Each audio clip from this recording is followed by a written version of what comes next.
Astro Prasad viewers அனைவருக்கும் வணக்கம். நீங்கள் இன்னும் நம்ம சேனலை சப்ஸ்கிரைப் பண்ணலன்னா இப்போவே சப்ஸ்கிரைப் பண்ணிக்கோங்க. பக்கத்தில் இருக்கிற பெல் பட்டனையும் ப்ரெஸ் பண்ணி ஆல்னு செட் பண்ணி வச்சுக்கோங்க.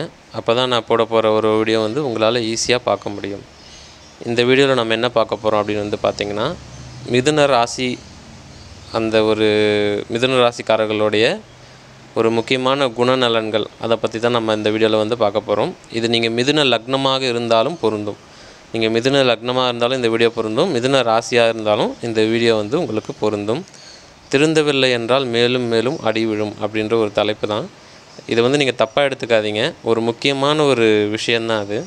ஒரு சில விஷயங்களை நீங்கள் புரிஞ்சுக்கிட்டீங்க அப்படின்னா நிச்சயமாக பெரிய அளவில் நீங்கள் காப்பாற்றப்படுவீங்க. நிறைய பிரச்சனையில் போய் சிக்க மாட்டீங்க அப்படின்ற மாதிரியான ஒரு முக்கியமான விஷயந்தான் இந்த வீடியோவில் நீங்கள் பார்க்க போகிறீங்க. நான் போன வீடியோவிலே சொல்லியிருப்பேன். அதாவது ஒரு மனுஷனை 3 வகையாக பிரிக்க முடியும். உடல், மனம், ஆன்மா அப்படின்னு சொல்லி நான் பிரிக்க முடியும்னு சொல்லியிருப்பேன். அதாவது உடம்பை நீங்கள் பார்க்குறீங்க, மனசை உங்களால் பார்க்க முடியாது. ஆன்மான்னு ஒன்று இருக்குது, அதுதான் ஃபியூவல். அதையும் உங்களால் பார்க்க முடியாது. அது நெற்றிக்கண் திறந்தவங்களால் மட்டும்தான் பார்க்க முடியும். அந்த பினியல் கிளாண்டுன்னு சொல்லக்கூடிய நெற்றிக்கண் அதை யோக பயிற்சி பண்ணி திறந்தவங்களால் பார்க்க முடியும். மற்றபடி சாதாரண கண்களால் அதை பார்க்க முடியாது. ஸோ இப்போ உடல், மனம், ஆன்மா இந்த 3 விஷயந்தான் ஒரு மனுஷனை பிரிக்கலாம். 3 விஷயமாக பிரிக்கலாம். இதில் உடல், ஆன்மான்றது ஒரு பக்கம் இருக்கட்டும். மனம் அப்படின்றது கர்மாவான்னு கேட்டிங்கன்னா கிடையாது. அதிகமான மனம் தான் கர்மா. அதாவது உங்கள் மைண்டு உங்கள் கண்ட்ரோல்லே இல்லை அப்படின்னா கர்மா அதிகமாக இருக்குது அப்படின்றது அர்த்தம். அதாவது ஜென்ரலாகவே உங்களுக்கு கர்மா அதிகமாக இல்லையா நீங்கள் தெரிஞ்சுக்கணும் அப்படின்னா எதை வச்சு தெரிஞ்சிக்க முடியும் அப்படின்னா, உங்கள் மைண்டு உங்கள் கண்ட்ரோலில் இருக்கா அப்படின்னு கேட்டிங்கன்னா, இருக்கா இல்லையான்னு செக் பண்ணிங்கன்னா தெரிஞ்சு போயிடும். அது உங்கள் கண்ட்ரோல்லே இல்லை உங்கள் மைண்டு, அது சொல்கிறதா நீங்கள் கேட்டுட்ருக்கீங்க, நீங்கள் சொல்கிறது அது கேட்க மாட்டேங்குது அப்படின்னா அதிகமான கர்மா என்று அர்த்தம். 12 ராசிலையுமே மிதுனத்துக்கு தான் சுத்தமாக மைண்டு கண்ட்ரோலே கிடையாது. இதை நல்லா நீங்கள் கண்கூட பார்க்கலாம். ஓகேங்களா? ஏன்னா 12 ராசிலையுமே மிதுனத்துக்கு முதல்ல கிடையாது, 2வது தனுசு ராசிக்கும் கிடையாது. ஓகேங்களா? ஸோ இது மிதுனத்தையே எப்போவுமே என்ன சொல்லுவாங்கன்னா, இரட்டைத்தன்மையுடைய ராசி அப்படின்னு சொல்லுவாங்க. நீங்கள் மிதுன லக்னமாக இருந்தாலும் போடணும், ராசியாக இருந்தாலும் போடணும். ஜென்ரலாக மிதுனத்தை ஜோதிடத்தில் இரட்டைத்தன்மையுடைய ராசி அப்படின்னு சொல்லுவாங்க. ஏன் அப்படின்னா, எப்போவுமே டைலாமாலே இருப்பீங்க, முடிவுக்கே வரமாட்டீங்க. ஒரு யோசிச்சிட்டே இருப்பீங்களே ஒழிய ஒரு முடிவு எடுத்து அதை செய்யலாமான்னு இருக்க மாட்டீங்க. மறுபடியும் யோசித்து முடிவு எடுக்கிறது தான் உங்கள் வேலையாகவே இருக்கும், பழப்பாகவே இருக்கும். ஸோ இதுதான் அதிகமான மனம் கண்ட்ரோலில் வரல அப்படின்றது அர்த்தம். ஏன்னா அந்த பக்குவம் இல்லை.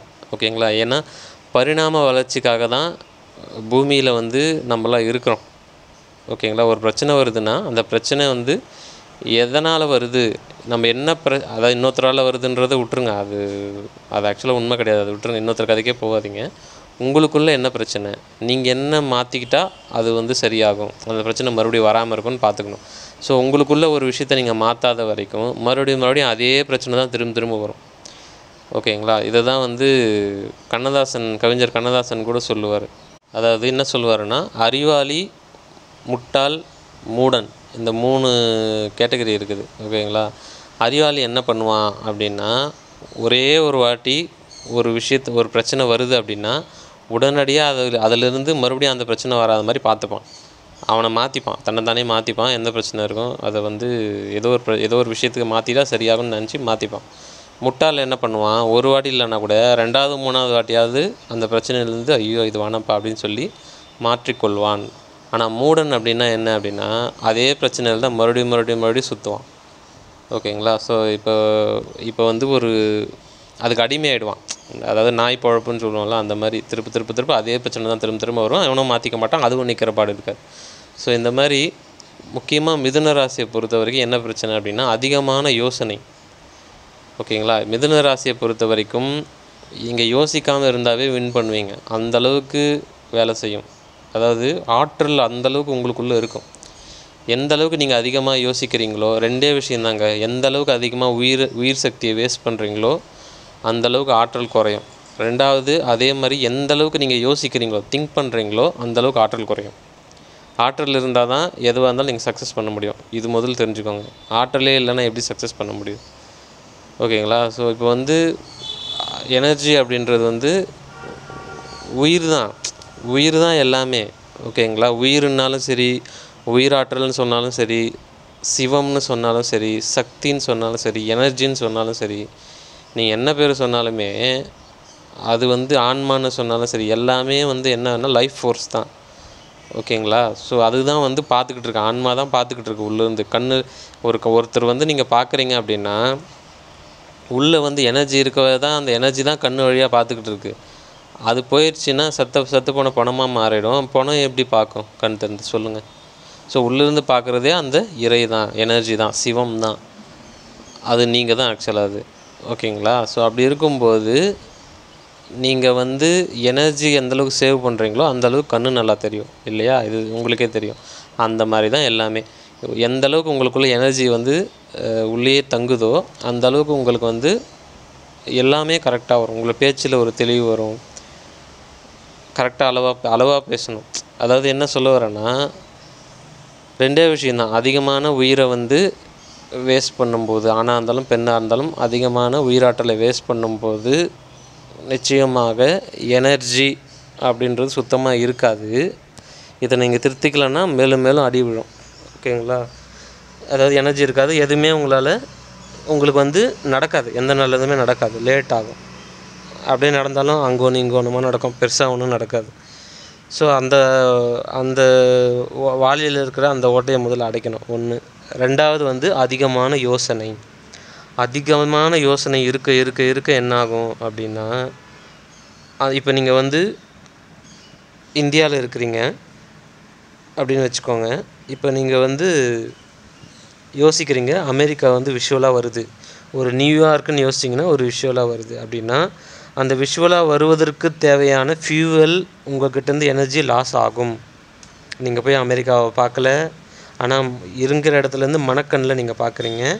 அது வந்து உங்களுக்கு வியூவாக வருது அப்படின்னா உங்களுக்கு எனர்ஜி அதிகமாக வெளியில் போகுது அப்படின்றது. உங்கள் எனர்ஜி எடுத்து தான் அது அப்படி காமிக்குது உங்களுக்கு இருக்கிற டேட்டாவை வச்சு. ஓகேங்களா? ஸோ அப்படி இருக்கும்போது எவ்வளோ நீங்கள் ஒரு நாளைக்கு அதிகமாக திங்க் பண்ணுறீங்களோ அந்தளவுக்கு எனர்ஜி டயர்டாகும். அதாவது யோசிச்சே டயர்டாகிடுவீங்க. ஸோ அதிகமான யோசனை அப்படின்றது ரொம்ப எனர்ஜியை வந்து வேஸ்ட் பண்ணணும். அப்போ உங்களுக்கு எந்த நல்லதுமே லேட்டாக நடக்குன்றதை ஞாபகத்தில் வச்சுக்கோங்க. இந்த 2 விஷயத்தை நீங்கள் மாற்றிக்கல அப்படின்னா நிச்சயமாக மிதுன ராசியை பொறுத்த வரைக்கும் அதான் திருந்துற வரைக்கும் அடி விழும். மாற்றிக்கிற வரைக்கும் விழுந்துகிட்டே இருக்கும். 80 வயசு ஆனாலும் சரி, 80 வயசில் தான் அது எனக்கு உணர முடிஞ்சு அப்படின்னா அப்பயும் வரைக்கும் அடி விழும். அதுதான் உண்மை. அதை அடிக்கிறது வந்து கிரகங்கள், நான் இல்லை. அதாவது புரிஞ்சுக்கோங்க, என் பக்கமே திரும்பாதீங்க. அதாவது கிரகங்கள் வந்து உங்கள் பரிணாம வளர்ச்சிக்காக, அதாவது தசாவதாரமே அது அப்படி தான். அதாவது தசாவதாரம்னா படம் கிடையாது.